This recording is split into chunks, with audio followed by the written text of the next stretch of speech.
Ito mga kalingap, medyo seryoso po ang mga nanonood dito. Kalamel, nanonood ng kalingap, parang nanonood kayo ng movie dyan ha. Bakit seryoso kayo?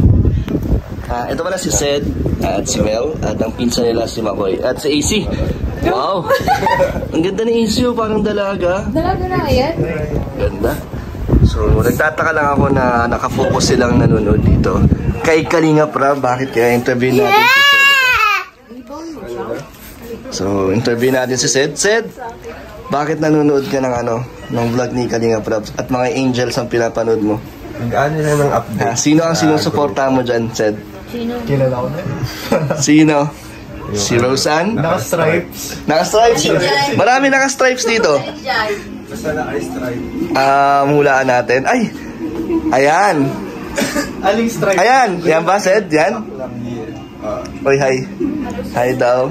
Oh, bakit grabe ang ngiti ni Makoy ng Sino? Si Eden. Sino? Si Eden? Si Eden. Ito, si Eden ng sinundo nila dyan. Ayan si Eden, oh. Ang ganda niya naman. Ano? Ay, wala pa. Ang ganda ni Eden. Lagot siya kay Arjun. Lagot kay Arjun. Hindi, nagaganda lang talaga po sa mga viewers. Nagaganda lang po talaga ako sa mukha ni Eden. Ba't nanonood ka talaga ng vlog ni Kalingap Rab? Or vlogs namin? Talaga, oo. Kasi fan na fan ako nitong yung mga love team nila. Lalo sa Jom Carl. Oo? Oo naman. Nanonood ka na nun? Oo, natutuwa lang ako tuwing nanonood ako sa kanila. Bakit naman? Bakit nalilibang ka kahit na yung edad mo is mga bata pa, di ba? Kasi kadalasan kinikilig sa love team, mga senior. Hindi Oh? Pati kayo? Oo naman, syempre, di tayo papauli dyan. So, natutuwa ka sa Jom Carl? Oo. Parang may kinakakiligan pa akong parang nagsisimula pa lang eh. Yung love team ni Roseanne at ni Kuya Cedric. Love team na ba yun, Sed? Wala. Kinikilig si Sed. Ako sa pinsan, support talaga ako dito. Roseanne, ingatan mo to. Wow! Si Roseanne pa mag-iingat sa kanya. Boto na pala. Talaga, yan ang boto mo. Supportado eh. So may isa ng supportive na pinsan. Si Mel, supportive ba? Para kay Cedric at kay Roseanne? Easy. Isip. So, gusto mo bang matuloy? Si Kuya Cedric mo at si Ate Roseanne. Uy! Kilala mo ba si Roseanne? Bakit ka kinig? Oo, ay man! Ba't napitis na yun? Pero Sed, ano bang role mo kaya kay Roseanne? Di naman, lang, bilang kuya lang. Friend. Sa ngayon. Friends. Pero kung bahala na kung anong mangyari? sa future, kung anong mangyari. Oh, may future! Planado na yung future niya. So, go with the flow ka lang. Go with the flow na lang. Pero may, para sa'yo, kung maraming mga viewers din, syempre, di ba nagsasuggest sa inyong dalawa ni Rosa na maging love team, papayag ka naman? Papayag nun kung anong gusto ng mga karamihan. Grabe naman si Kuya Cedric. So, ano pala to? Si Cedric pala ang editor, no? Ni Ate Jack. Pero ngayon ay nagiging rin siya, part ng Kalingap dahil ikaw ay sinasama-sama sa mission. And si Makoy, pakilala ka nga Makoy kasi meron ka palang gustuhan sa Hindi naman, talagang Asa na? Ayun, nasa kanan. Wala na. Ba't nawala na? Ayun. Sana ako na lang nilinakop nung Joke lang. Hindi, sa totoo lang po talaga, nakasubaybay naman po talaga ako sa mga vlogs ni Kuya Rob. Since si Ate Jack po kasi, pinsang ko po. Parang support ko na lang din po sa kanya.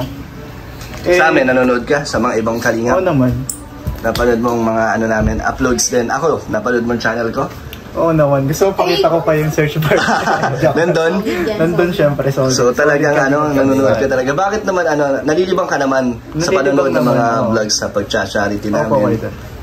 And ngayon, sino ang pinakamadalas mong inaabangan na upload ni Kalingap Rab? Mahirap itong sagutin. Mukhang tayo dito. Sino at bakit?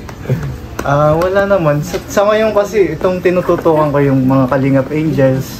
Pero may bukod tangi talaga akong inaabangan dito eh. Yun na yun. Yun na si Eden. Eden. Ano ang gusto mong malaman kay Eden?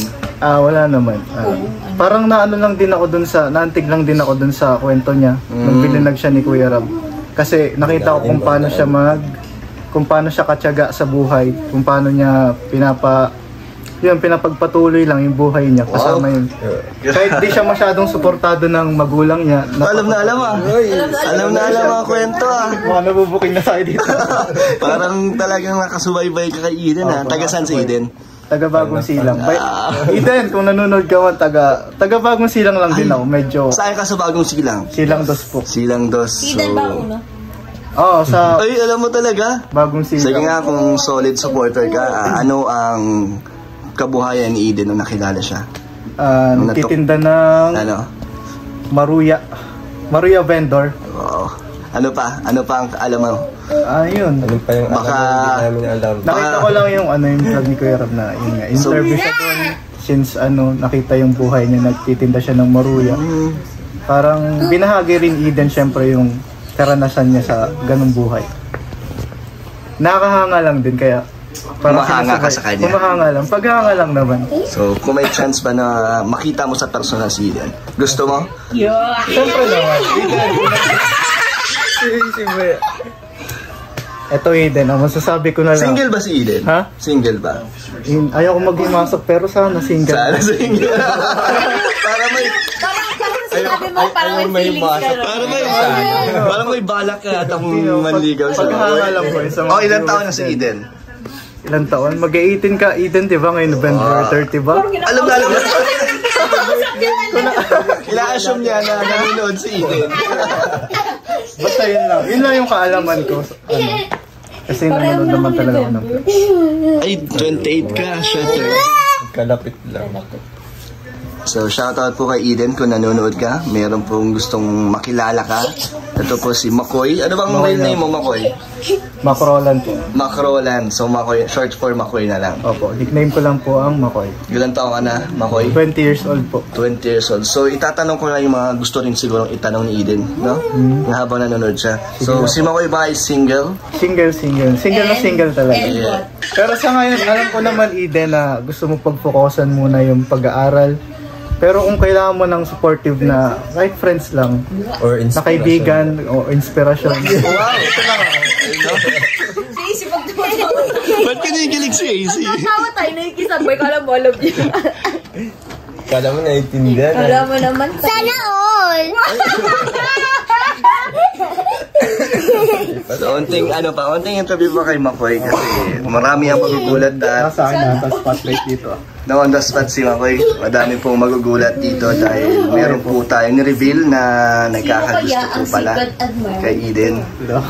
Ano ba talaga ang pinaka nakakuha ng attention mo kay Eden? Paano mo siya na nakita sa vlog ni Kalinga Prab? Madaming nabablog si Kalinga Prab, di ba?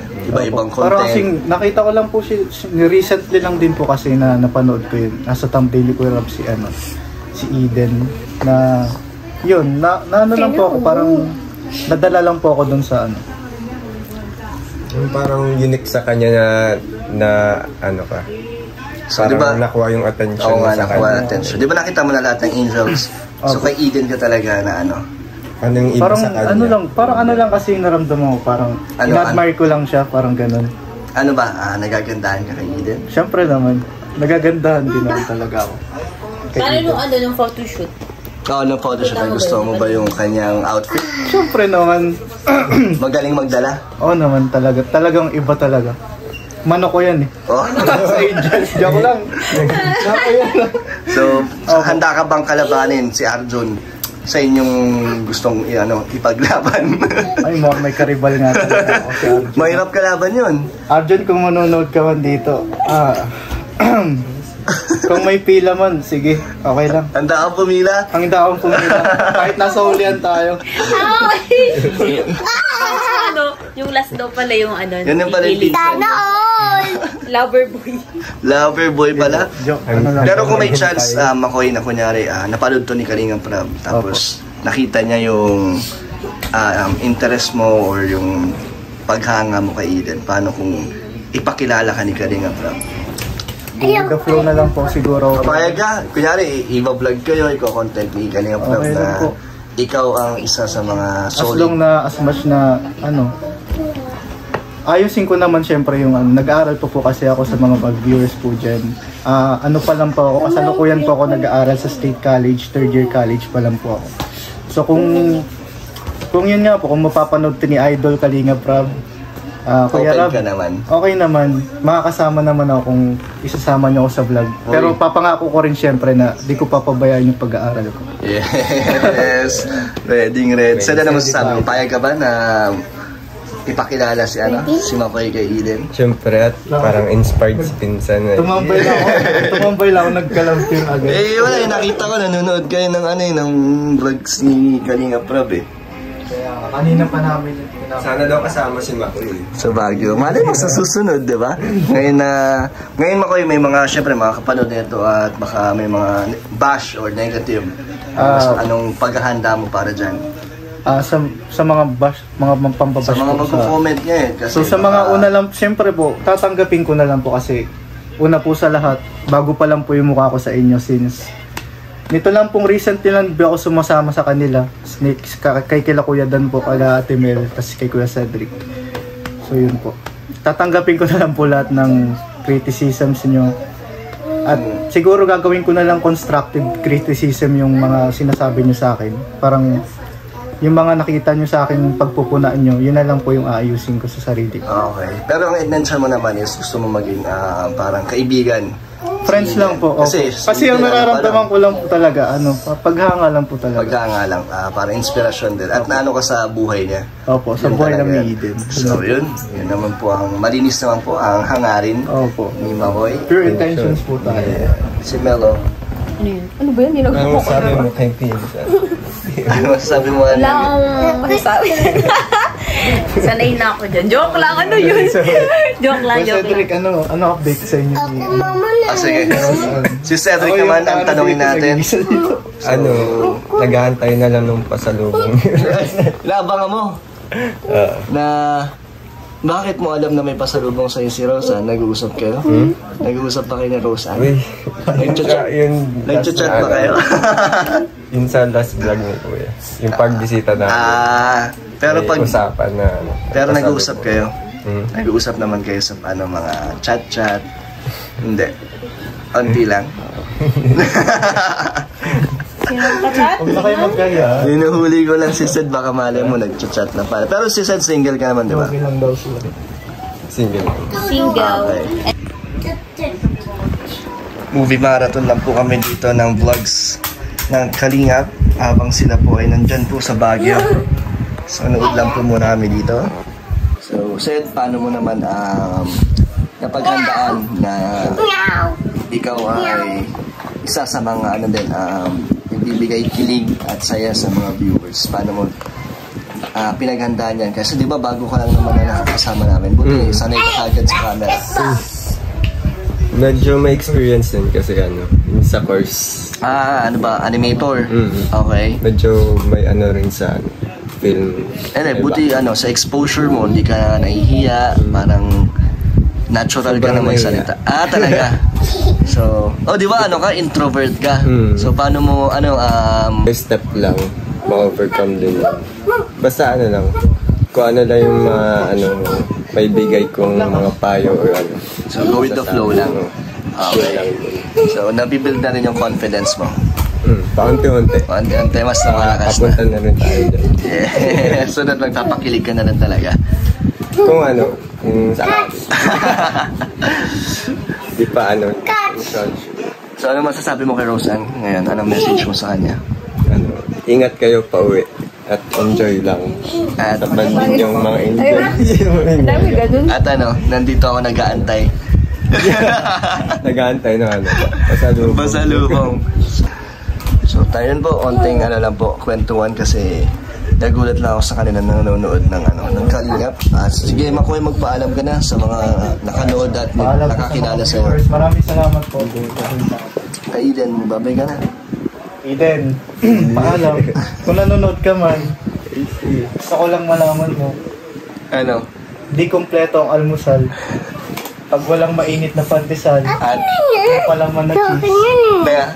na ano? Palaman na Gusto ko lang malaman mo na handa ako maging mainit na pandesal para sa'yo. Para naman ikay mo kumpleto. Yun lang. Hidden cheese, baka naman. Grabe yung balance. Pinag-isipan mo ba? Yung pag-isipan bago itapat sa kanya. Ay, si magbabay ka na. Bye, guys! Bye! Thank you for watching!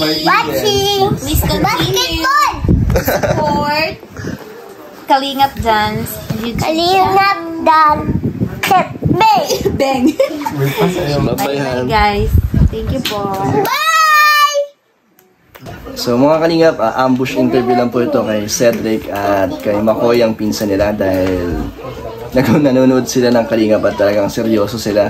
Sa mga angels, lalo na si Cedric, napaka-supportive kay Rose Ann. So ito po ay good vibes ng mga Kalingap, wala pong ibig sabihin or wala po tayong mga nire-reto-reto po kasi alam natin na mga minor pa sila at mga may kanya-kanya pa po silang priorities. Parang yung normal lang naman Normal talaga lang magkaroon may ng hangaan. paghanga sa isang tao. Yan. Nasa age naman na siguro din sila Makoy. Ano lang po nila to, opinion lang po nila pero wala po ibig sabihin po. So sana po ay huwag maging negative po ito sa inyo. Kung gusto niya po ng part 2 interview kay Cedric or kay Makoy, Please comment sa yes, suggest niya lang po at papaaminin natin si Ced. Kami papaamin.